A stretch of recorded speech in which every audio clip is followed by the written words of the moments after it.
Hey, what's up, everybody? This is John Big Dog Wagner coming at you. Talk about a topic that I should have talked about a long time ago, and now it's kind of pertinent that I talk about it.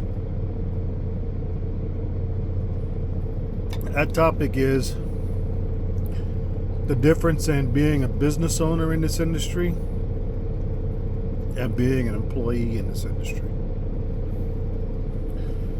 Now, you guys have heard me talk about the hits that you got to take when you're on the road, things like that, the things that happen that affect you and your runs. But now I'm kind of going to get a little more in detail in it. As an employee,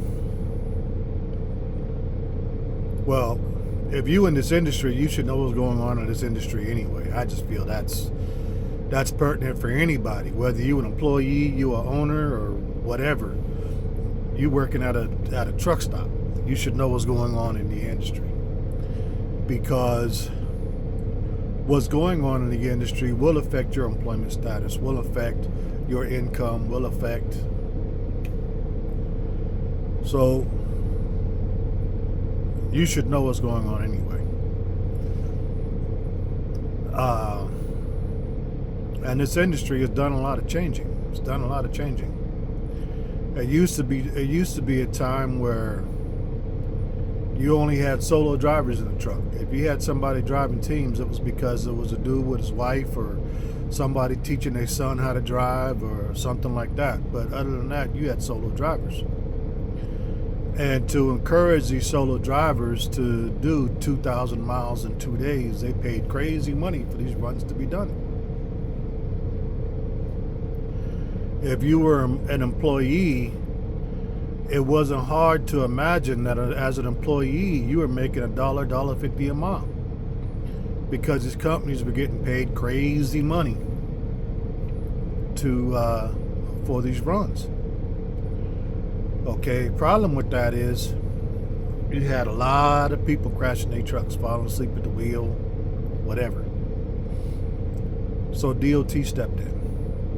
When DOT stepped in, that's when they put all the regulations. You're only allowed to drive 11 hours in a straight period, and you got to do a 10-hour break and blah, blah, blah, blah, blah. Okay, well, that was a hit across the board. Because now, where you had the average truck that was running 5,000-6,000 miles a week, they're now running 3,000 to 4,000 miles a week. Where they were doing, 4 or 5 short runs a week, they now doing 3 short runs a week. But the market was still paying good. Market was still paying good. Fuel prices were still low, so it was still doable. And then the market changed, and the market dropped. One of the things that caused the market to drop is inflation. Prices went up everywhere. It cost more to move the products and things like that. And store prices can only go up so much, because cost of living is going up for everybody else too. So they're spending less. So the hit's got to come somewhere. And one of the hits hit the market. So you're no longer driving a 2,000 mile run with a $5,000 profit. It ain't happening no more.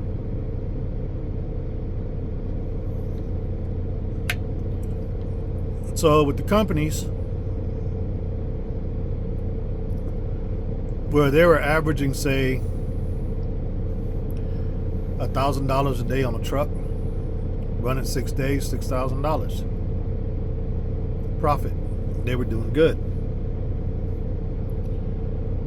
They were paying you $1.50 a mile. You were running, I don't know, 3,000 miles, whatever. So you were doing good. Market dropped. They ain't making $1,000 a truck no more. They're making $500 a day on the truck. So instead of taking in $6,000 a week, they're taking in $3,000 a week on your truck. So what did they do? They started pushing teams. Damn near every company out there trying to push everybody to run teams. And if you are persistent on the fact that you don't want to run teams, they either say they don't got a truck for you or they push you to train. So now you got new drivers, trainees, training trainees. Another problem with the industry. But by putting 2 people in that truck is now paying $6,000 a week again. And now they got an empty truck that they can put 2 more people in. So that truck is now making $6,000 a week again. See how that works? And that's where we're at now in the industry. Now, as a driver for a company, you still say that, well, I don't got to worry about all the other stuff because that doesn't affect me. That's not my place. As long as I make my money per mile, I'm good. Okay. To a certain point, that's true. However, everybody who's worked for company has had a time where it seems like they got too many loads. Before you drop your first load, you already got 2 more and waiting to pick up. Right? And everybody for that same company has times where you deliver the load and then you go sit at a truck stop for a day or 2 days as a dispatcher's promising to get you a load. Right? That was a market change. Where the market was paying good and they were just sucking up loads left and right because everybody was paying good money, blah, blah, blah, blah, blah. They had you running and they had loads backed up for you and you couldn't get to the loads fast enough. But when the market changed and the prices dropped,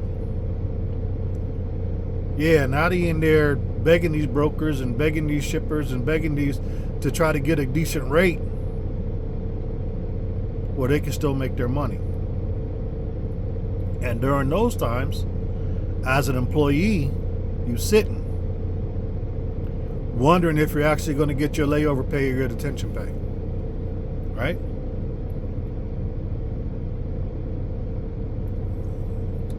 Well, when you're an independent contractor, when you're an owner, you're not driving cents per mile. You're not driving hourly. You're not driving 30%, 40%. You're driving by the load. And you have costs. You have fuel. You got repairs. You got maintenance. You have costs. So where it seemed like the market was stable for a while, and like I was telling y'all can base it on a $500 bill for a 3/4 tank of fuel. Fuel went up. That was a hit. Being an owner, you're taking the hits. So when fuel went up, a lot of people got caught by surprise. I'm one of them that got caught by surprise, even though I monitor the market and stuff like that. You know, who would have thought that a conflict would have, but it did. That was the excuse anyway. And the reason why I say it was an excuse, because the same president we got right now said we got fuel stored for the next 10 years and we ain't got to get fuel from nobody. We got a pipeline that all they got to do is turn the switch back on and we got oil for a lifetime coming through. So why this conflict causes prices to go up, all I can tell you is politics. Politics. But the result was we took the hit. A $500 bill became an $800 bill. Where you are normally paying $1,500 in fuel for a 2,500 mile run, you're now paying $2,500 for a 2,500 mile run. It's a hit.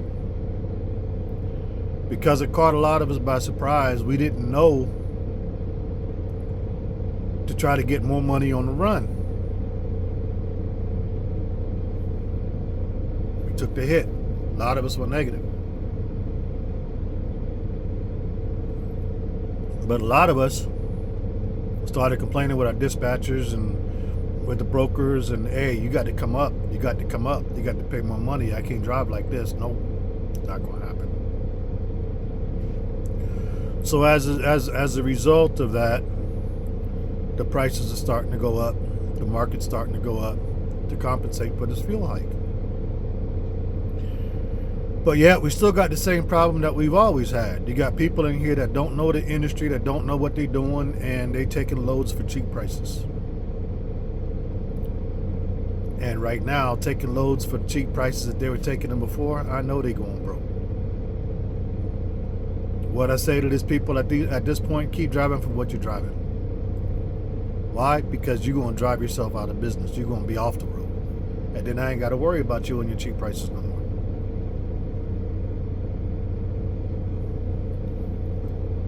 But as an owner, you got to be able to take the hits. Everything that changes in your market, everything that changes in your costs, everything that, it's a hit. Sometimes it's going to be good. Like right now, with the fuel prices, eventually they're going to go down. And when they go down, the market's going to be high. And hey, trust me, I'm opening up a separate bank account because you're going to be able to stack some chips then. Because that's what the brokers are used to paying. They're going to try to whittle it down. They're going to try to whittle it back down. But guys like me are going to tell them, nope.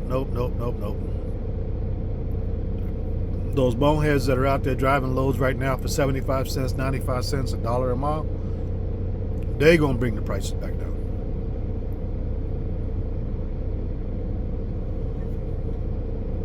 And when they settle, we'll figure out a baseline that we can work with.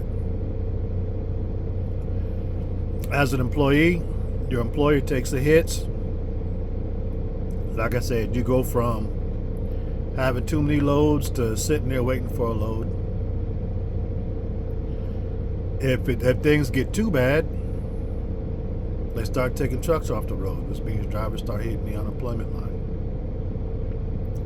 As an owner, you're absorbing the hits, you're taking the hits. And you're trying to compensate for these hits. You're trying to find a way to make it work.